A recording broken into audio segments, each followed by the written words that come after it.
Hello again. This fourth part of the saga follows Luna grappling with the psychological and physical repercussions of living in Victorian London. After returning to the modern era, she discovers that exposure to the toxic environment of 1870 has permanently damaged her health, yet she remains driven by a moral imperative to rescue Rose. But this is not the Rose she knew from before. The text explores the stark contrast between the comforts of 2020 and the monstrous inequality and patriarchy of the 19th century. Ultimately, Luna succeeds in bringing Rose and her mother, Iris Blackwater, into the present, navigating the bureaucratic absurdity of a century-old bank account to secure their financial future, whilst saving them from two psychopathic villains. Oh, they definitely are psychopathic villains. The story serves as a reflection on cultural displacement and the resilience required to bridge two vastly different worlds. As I did previously, the next part will be put up every other day, and I hope you enjoy them. If you would like to subscribe and ring that bell, that would be wonderful. And if you comment, I will read and reply to everyone. Good day. Welcome back to the Deep Dive. Today we are cracking open a file that is, quite honestly, heavy. It is dense, it is emotional, and it is absolutely fascinating. We are looking at Book 4 of the Luna Hutton saga. Book 4 of 7, to be precise, and that placement is so important. In any 7-part series, Book 4 is the fulcrum. It's the messy middle. The messy middle, I like that. Yeah, the initial excitement of the adventure, the novelty has worn off, and now the characters are dealing with the real long-term consequences. Exactly. If you thought the previous entries were intense, this one takes the concept of time travel and just strips away all the glamour. Yeah. We aren't talking about a sci-fi romp where you, high-five Shakespeare. Yeah. We are talking about survival. Yes. We are talking about the physical and the psychological cost of jumping through history. It really is a deconstruction of the genre. I mean, usually when we talk about time travel in pop culture, we focus on the paradoxes, the butterfly effect, the whole don't step on a bug set of rules. Right, the grand cosmic scale of it all. But this source material focuses on something so much more visceral, so much more personal. It's the toll on the traveler. It treats time travel not as a vacation or some grand adventure, but as a deeply traumatic event. It's not just about when you go, but what it does to you when you come back. And you have to understand, we have a massive amount of ground to cover today. Oh, we do? We've got Victorian poisons, a rescue mission that goes wrong almost immediately, some truly, truly nasty villains, and my absolute favorite part. Let me guess. The bank. The bank. A financial heist involving compound interest that spans a century and a half. It's just genius. It is a uniquely capitalist solution to a time travel problem. I will give you that. But before we get to the banking details, we really need to set the scene. We need to understand where Luna is mentally when this narrative begins. Great, let's unpack this. We start in June 2020. Luna is back in her own time. She's with her friend Sophia. They're in Hyde Park. It's a beautiful day. The sun is shining. They're lying on the grass. On the surface, it sounds completely idyllic. But it's not. And this is where the source material immediately hooks you with the reality of her trauma. It's not a slow burn. It hits you right on page 1. Right. They are relaxing, just enjoying the day, but then a horse-drawn carriage trots by. A tourist thing, right? Yeah. Just a normal London sight. You see them all the time near the parks. Exactly. For you or me, it's background noise. But for Luna, the sound of that horse, the specific rhythm of the clip-clop of hooves, the grinding of metal wheels on gravel, it triggers a massive panic attack. It's a textbook PTSD response. Absolutely. For a split second, her brain rejects the reality of 2020 and throws her right back into the sensory overload of the 19th century. The smell of the horse, the sounds, the vibrations through the ground. She describes it so vividly in the text. She says her sight and hearing were overloaded. It's like her entire operating system crashed and then rebooted in the wrong era. It's such a powerful detail because it tells us right from the jump that she hasn't really left the past.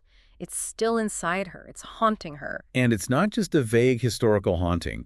There's a specific reason. There is. She tells Sophia that an involvement with a man is the last thing she needs, but the truth is, she's not haunted by a place, she's haunted by a person she left behind. Rose, the street child she met in her previous journey. Right. And this is the central conflict driving this entire deep dive. Luna is physically in 2020 enjoying modern comforts, and we will talk about the toilets later because that is a key detail, believe me. It really is. But her mind is stuck on Rose. She feels this crushing moral obligation. She can't sleep because she's terrified that Rose is starving or freezing or worse back in the slums of the 1870s. It's the cost of altruism. That's the theme that just screams from every page here. Lena knows that going back is dangerous. She knows it hurts her. She feels it every single day. But she can't reconcile her comfortable life with the knowledge of Rose's suffering. And Sophia actually challenges her on this, doesn't she? Sophia is such a great character. He's the voice of harsh reality. She is. She doesn't coddle her. Not at all. She tells Luna she has to decide. Either go fetch the girl or move on with your life. Because being in this limbo, this state of constant anxiety, is destroying her. Luna is losing weight. She's shaking. She's not herself. And speaking of shaking, that's not just a mental toll, is it? This is where the deep dive gets really interesting and honestly kind of terrifying. Oh, yeah. We tend to think of history as just old stuff, maybe a bit dusty or quaint. But we forget how physically toxic the past actually was. We absolutely do. We romanticize the Victorian era, the fashion, the architecture, the literature, but it was a toxic wasteland. And Luna goes to a private clinic, to a Dr. Anand, because she's having these tremors. She's physically shaking, and the diagnosis she gets is, well, shocking. It's a laundry list of poisons. It's unbelievable. Literally. Dr. Anand runs a full toxicology screen, and the results are just off the charts.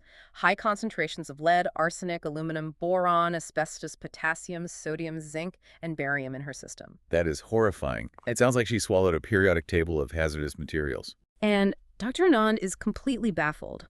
She asks if Luna has been working in a mine or if she's been out of the country in some unregulated industrial zone.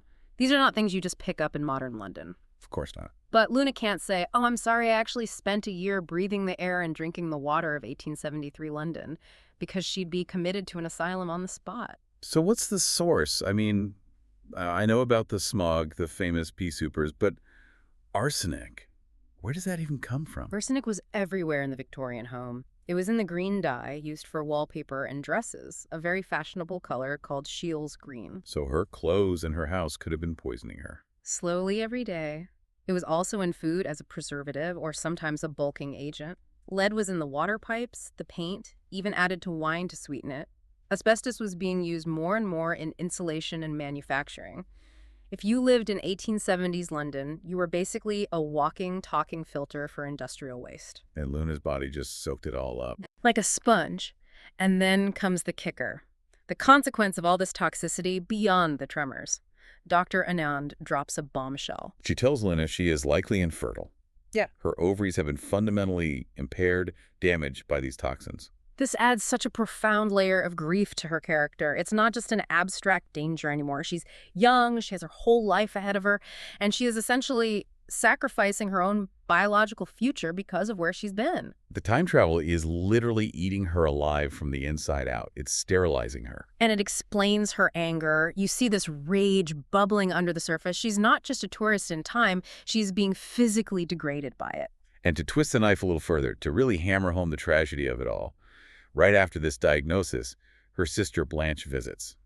And what news does Blanche have? She's pregnant. Of course she is. The narrative timing is just brutal. It's classic dramatic irony. Blanche is happy, she's beaming, she's getting married to Paul, the trainee mouse catcher, as Luna calls him, which I think is a pest controller. Right, a very Luna description.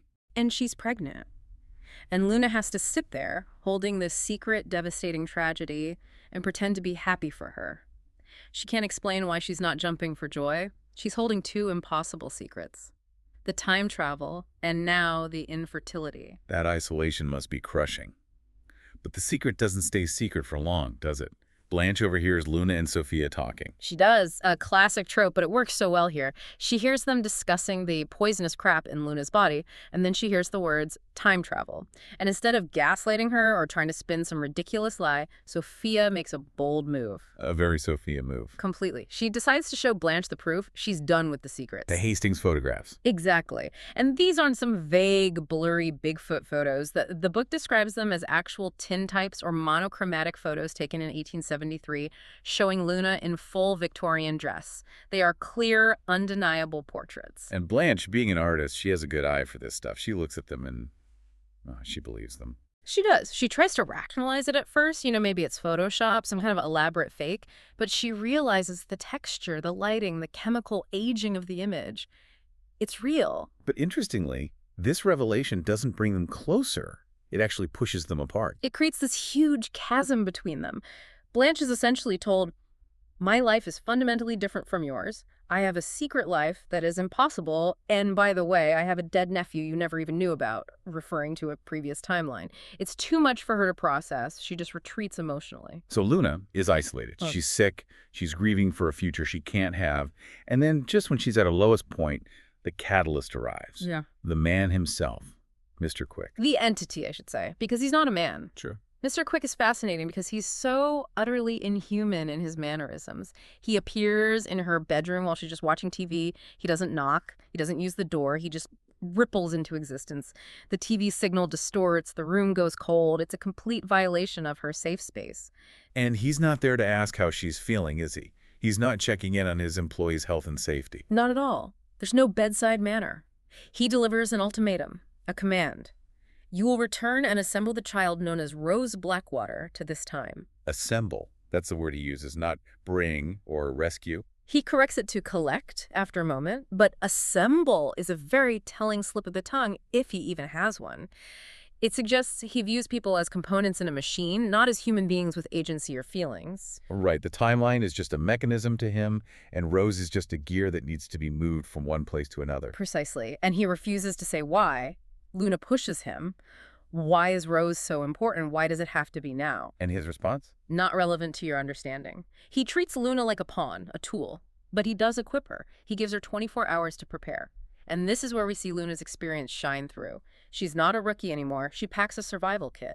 I love this list. It's so practical and real. It's not what you see in movies where they pack a laser gun and a cool leather jacket.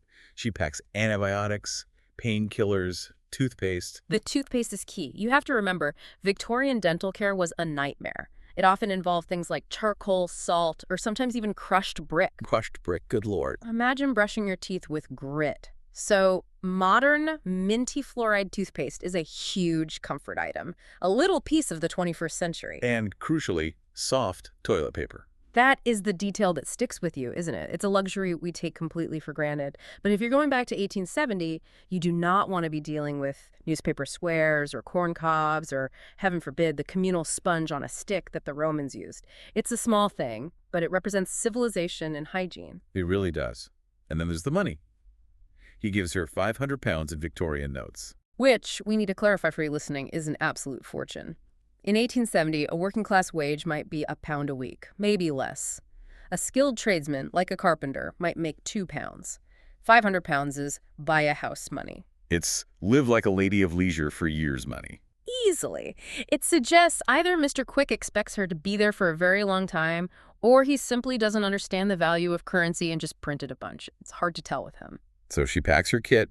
She has a very emotional goodbye with Sophia at King's Cross Station, Platform 1. Always Platform 1. And the description of the time jump is so vivid, the slowing of sound, the pigeons freezing in mid-flight, the world turning to glass. And then she wakes up on a bench in the station. It's night. There's steam hissing from the engines. It's the atmosphere of a noir film, but it's real life for her. But something is wrong. Immediately. She knows it. She buys a newspaper, the Daily Telegraph and Courier, and gets a coffee. She looks at the date. And it's July 7th, 1870. This is a huge problem. A massive problem. She remembers Rose from 1873. She's arrived 3 years too early. It changes everything. Luna's first thought is that this is a mistake, a miscalculation by Quick. She goes to the location of the shop she knew in the future, or the past future, which gets confusing, Yeah. which was a seed and flower shop run by a family she vaguely remembers.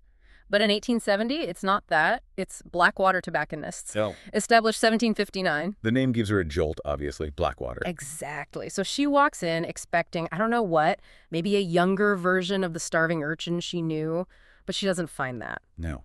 She finds Mrs. Iris Blackwater, a widow, and her daughter, Rose. But this Rose is 9 years old. She's clean, she is well-fed, she's educated, she can read and write. She is happy. This is the target recontextualized. Luna was sent on a mission to save Rose, but Rose doesn't need saving, not yet. This presents an immediate and profound moral crisis for her. She can't just kidnap a happy child from her loving mother. That's not a rescue, that's an abduction. If she takes Rose now, she's the villain. She is the monster destroying this family. It completely upends her mission. So she has to pivot. She has to improvise. She uses some of that massive bankroll and rents a room above the shop for 12 shillings a week, which is startlingly cheap compared to her 500-pound budget, and decides to wait, to observe, to try and figure out what Mr. Quick's real plan is. She has to integrate. She gives herself a cover story. Miss Luna Hutton, a wealthy widow from Rickmansworth. Which is a clever story. It explains why she has money, why her behavior might seem a bit odd, and most importantly, why she's alone without a male escort or family. It's a good cover. But she quickly realizes that while Rose is okay now, the darkness is closing in. The tragedy that will eventually lead to Rose being a street child in 1873 is already starting. The seeds have been planted. Let's talk about the antagonists, because this is where the Victorian reality really hits hard. Yeah. This isn't a story with a single cackling villain. It's about a predatory system. And the face of that system is George Simlick and Miss Jones. These are characters straight out of Dickens, but without any of the whimsy or the catchy songs. Simlick is presented as a carpenter, but in reality, he's a predator, a loan shark, a thug. Miss Jones is a barmaid at a rough local pub called the Three Dogs. And we find out pretty quickly that Simlick is directly responsible for the injury Mrs. Blackwater is suffering from. Yes. Iris Blackwater has this nasty leg injury, a deep gash that isn't healing properly. It was caused by a nail Simlick supposedly left sticking out during some repair work he did. But the implication is strong that it was no accident. He's weakening the herd, so to speak. Exactly. They are vultures circling a wounded animal. They see a widow, a woman alone running a profitable business, and they see an opportunity to take everything she has. And they aren't the only ones in the shop. We have to talk about Elsie Havering. Lieutenant Colonel James Havering. He's such a fascinating character, a real wild card. He's 80 years old, a veteran of the Empire's wars in India and Ceylon. He's eccentric, he's loud, he speaks his mind, and he eats old gold tobacco. He eats it? You mean he chews it? He chews it, yes. But it's not just tobacco. Mrs. Blackwater, Iris, she mixes it for him with a twist of opium. Whoa. Okay, so he's self-medicating for pain. Heavily. And it's implied so is Iris Blackwater, to manage the constant pain in her leg. It's a stark reminder of the lack of real medical options back then. You had pain. You took laudanum or raw opium. That was it. But Havering becomes this unexpected ally for Luna, doesn't he? He does. He's sharp. He sees what's happening. He warns Luna about Simlick. He recognizes him for the predator he is. Yeah. He refers to Simlick as a Tartarian, which is just a great archaic word, hellish, infernal. He knows evil when he sees it. And what's happening is escalating. It's not just passive threats anymore. Lena finds Rose with a bruised face. This is a huge turning point in the narrative. Yeah. Rose has been physically assaulted by Simlick in a nearby maze of alleyways they call the Warren. Why? What happened? Simlick is using intimidation. He's basically running a protection racket or trying to force them out by stealing their stock. Rose caught him and he hurt her. A grown man striking a 9-year-old girl. It's sickening. And Luna.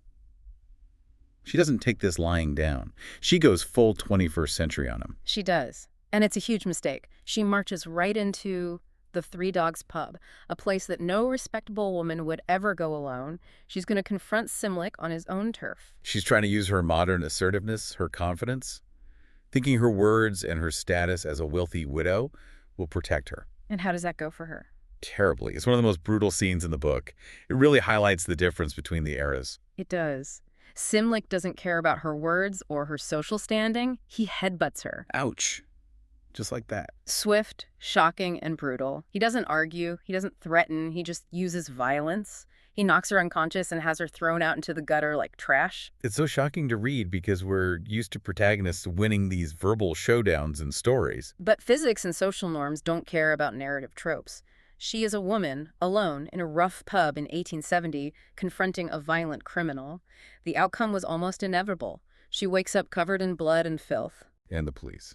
What happens when they get involved? A giant, bearded constable shows up, and he basically tells her there's nothing he can do. There were no witnesses willing to speak up. And without witnesses, there's no crime. It's her word against a local man's. It just highlights the absolute vulnerability of women and children. If you didn't have a powerful man, a husband, a father, a brother standing next to you, you were completely fair game. Precisely. And this act of violence, this failed confrontation, it sets the stage for the next crisis. It escalates everything. It forces Simlich's hand. He now sees Luna as a real threat that needs to be removed. Right. This leads to the hostile takeover. Yes. Iris Blackwater's condition worsens. Her leg is getting worse. She's delirious with a high fever. And Simlich and Miss Jones see their chance. They show up at the shop, but this time they bring a solicitor with them, a Mr. Farthing. They're making it look legal. They are vultures putting on a suit and tie. They are trying to get a dying woman, someone who is barely conscious, to sign a legal document. And what does the document say? It gives them guardianship of Rose and total control of the tobacconist shop and all its assets. It's legal theft, plain and simple. And Luna realizes in that moment, if she does nothing, this is it. This is the moment the timeline shifts. This is the origin story of the tragedy she saw in the future. Exactly. If they succeed, Rose becomes the street urchin. Simlich would get control of her, and he would either abuse her, sell her, or just kick her out onto the street. This is the nexus point. So Lena intervenes. Physically. Yeah. She doesn't just argue this time. She's learned her lesson. She has. She snatches the document. She rips it to shreds. Then she grabs the inkwell from the desk and pours ink all over the pieces. She kicks them out of the shop. She has effectively declared open war. A very dramatic and satisfying moment. But she still has a dying woman on her hands.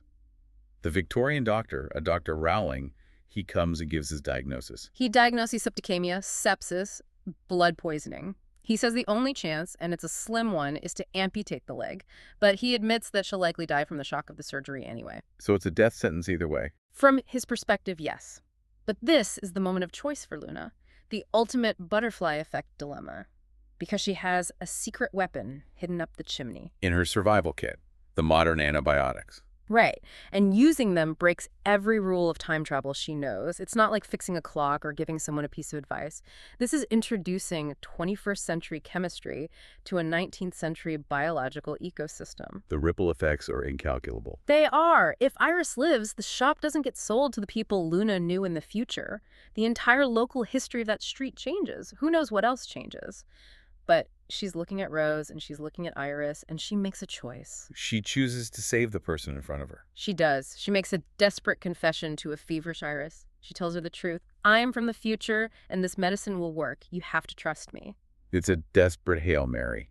She gives Iris the antibiotics, and of course, compared to Victorian medicine, it's a miracle. It works. Iris's fever breaks, the infection begins to recede, she recovers. But now Luna has painted an even bigger target on her back. Simlich isn't going to just give up. He knows Luna is the only obstacle between him and that shock. He'll be back, and he'll be more violent. The situation is completely untenable. She can't stay there and fight him off forever, so she summons Mr. Quick again. She basically stands in the room and calls him out, and surprisingly, he appears. The negotiation that happens here is absolutely crucial. Mr. Quick is adamant. He insists Rose must go to 2020 to survive. The timeline in 1870, he says, has become too volatile for her to remain. Which is interesting because it was Luna's intervention that made it volatile. It's a paradox. It is, and Luna argues back. She says, I can't do it. I can't separate a child from her mother. That's not a rescue. That's a trauma. And Mr. Quick, the cold, unfeeling, machine-like entity, says something completely unexpected. He says they may accompany her. It's a total shock, a jaw-dropping moment. He allows Iris to go, too. He breaks his own rules. It changes the entire dynamic of the mission. It's no longer a rescue or an extraction. It's an emigration. It's a refugee situation. She's not just saving a child. She's moving a whole family across time. So they have to plan the exit. And this is where it feels like a heist movie or a spy thriller. They have to leave without raising any suspicion. Luna orchestrates a very clever fake departure. She writes letters to the solicitor, Mr. Farthing, and to Elsie Havering, claiming that Iris has relatives in the countryside and they are moving away permanently to live with them. A clean break. A clean break. She then convinces Iris to pack. But here's a key detail, a rule of the time travel. Iris wants to pack up her life, her memories, her belongings. But Luna has to enforce a strict rule. No metal. No metal. The source material implies that metal interferes with the transition process or is maybe dangerous during the jump, so Iris has to leave almost everything she owns behind. Jewelry, trinkets, pots and pans, even clothing with metal clasps or buttons. That must have been heartbreaking for her, to leave her entire life behind. It was. They can only take cloth and organic materials, and the jump itself, it doesn't happen at a station this time. It happens right there in their living room. Mr. Quick transports them instantly. It's described so well. One moment they're in the gaslit room above the tobacconist shop, smelling of smoke and old wood and opium. And the next, they're standing on King's Cross, Platform 1, in 2020. The culture shock must have been instantaneous and overwhelming. It is. Sophia is there to meet them with a taxi. And Iris, she is terrified by the car. She describes it as less horse, more comfort. Imagine the sensory overload for her now. Not just the sounds, but the speed, the electric lights, the sheer smoothness of the asphalt. It's an alien planet to her. They go to Sophia's flat in Cromwell House, this modern, clean, quiet space that must have felt like a spaceship. And Rose is still sick, right? The antibiotics worked on Iris's major infection, but Rose had developed her own infection from her injuries and the general unhygienic conditions. Yes. So Luna calls the one person she can trust who is also a doctor, her mother. And this is such a great scene because Luna's mother is naturally completely skeptical. She walks in and sees these two people who look like they've escaped from a theater production, and she hears this insane story about time travel. She thinks Luna's having a breakdown. At first, but then she examines Rose, and she sees the medical reality, the specific types of malnutrition, the historical pathogens, things a modern doctor just doesn't see. And then, for the finishing touch, Mr. Quick makes a brief appearance. He just pops in for a second. He does. He just materializes in the room for a moment, gives a little nod, and vanishes. It completely shatters the mother's worldview. She realizes, okay, physics is broken, time travel is real, I just need to treat the patient in front of me. She just gets on with it without asking any more questions. So they are safe in 2020. Rose recovers. Iris is slowly adjusting to the fact that she can wear trousers and breathe freely without a corset. Yeah. But they have a huge practical problem. They are destitute. Utterly. They have no legal identity, no birth certificates, no credit history, no money. They are ghosts in the machine of the 21st century. They can't get a job or a flat or anything. But Luna, oh, this is the best part. Luna played the long game. She had a plan. The time travel bank heist. It is brilliant. It's my favorite financial plot point in all of fiction. It was so clever. Because back in 1870, when she first arrived, Luna took 400 pounds of her Victorian cash, which, remember, was a huge sum, and she opened a bank account. At the National Provincial Bank. Which, through a series of mergers over the next century, eventually was bought by and became part of the modern NatWest Bank. And the one thing she insisted on when she opened the account. Compound interest. Albert Einstein reportedly called compound interest the eighth wonder of the world. And this is why. It's just beautiful. So Luna and Sophia walk into a modern NatWest branch, and Luna is wearing her unwashed 150-year-old Victorian dress. Why the dress? Why did she do that? It's a psychological power move. It's performance art. It's her proof of authenticity. She presents the original 1870 receipt and the passbook. She literally smells like history. It throws them completely off balance. The manager, Mr. Green, he must have thought he was on a hidden camera show. He's totally baffled. He tries to dismiss them, saying records that old are gone, it's impossible. But Luna is insistent. And the account exists. It's been sitting there dormant for 150 years, quietly accumulating interest. The signatures match. The paper's authenticated. It's real. It is. Luna challenges him, check the signature on the passbook against my signature now. And of course it matches perfectly because it's her signature. So let's just think about the math here. 400 pounds in 1870. 150 years of compound interest. Even with very conservative interest rates fluctuating over the 20th century, we are talking about a massive sum of money. The book says it's hundreds of thousands of pounds. And the bank. They just pay up. Well, they settle. They want to avoid a public relations nightmare. Can you imagine the headlines? Bank refuses to honor a 150-year-old account of alleged time traveler. Or the court case. Luna Hutton versus NatWest. They'd have to put her on the stand. It would be a media circus. Exactly. The bank's legal team decides it's much cheaper and quieter to just honor the debt and make them sign a non-disclosure agreement. So justice is served. Financially, they are set for life. But what about the villains? What happened back in 1870? Luna does a little bit of historical research. She does some Googling, the 21st century way. She looks up the court records from that period. And it turns out Elsie Havering, the eccentric, opium-chewing colonel, didn't just sit by and let it go after they vanished. He stepped up. He did. He used his influence, he testified, he ensured justice was served. George Simlick was convicted of various crimes and got 10 years hard labor. Which in 1870 is basically a death sentence, isn't it? It's brutal. Hard labor wasn't a modern prison sentence. It meant the treadmill, breaking rocks for 12 hours a day. It broke you physically and spiritually. And Miss Jones, his accomplice, she died in Newgate Prison. Wow. So the threat was well and truly neutralized. It provides this wonderful sense of closure. Luna didn't just run away from the problem. Her actions set wheels in motion that punish the guilty in their own time. So we end this book with Iris and Rose adapting to life in 2020. And it's a genuinely hopeful ending, which is nice after all the darkness. Iris absolutely embraces the freedom of the modern world. She loves the clothing, the lack of corsets. She gets involved in women's rights. Rose, meanwhile, just thrives in modern education. She wants to be an accountant, right? Which is so fitting, isn't it? After growing up having to count every penny in a little tobacconist shop, she wants to be a master of finance. It's a beautiful character arc for both of them. They go from being these vulnerable targets in a brutal, patriarchal society to being independent, wealthy, and free women in the modern world. It really reinforces the central theme of the book. The past serves as a foundation, a place of origin, but the present, our present, offers the opportunity for a life without constant fear and oppression. But the big question mark that hangs over this happy ending is Mr. Quick. His motives remain a complete mystery. They do, and it's the question that propels us into the next book. Why did he want Rose in 2020 so badly? And why, after being so rigid, did he break his own rules to let Iris come along? Was it a moment of compassion or something else? That's the lingering question for you to think about. Is he building a specific future where Rose's descendants do something important? Is he some kind of guardian angel, or is he just playing 4D chess with human lives? Based on his demeanor, my money's on the chess game. He's moving pieces on a board that we can't even see. Me too. Well, that's where we leave Luna, Iris, and Rose for now.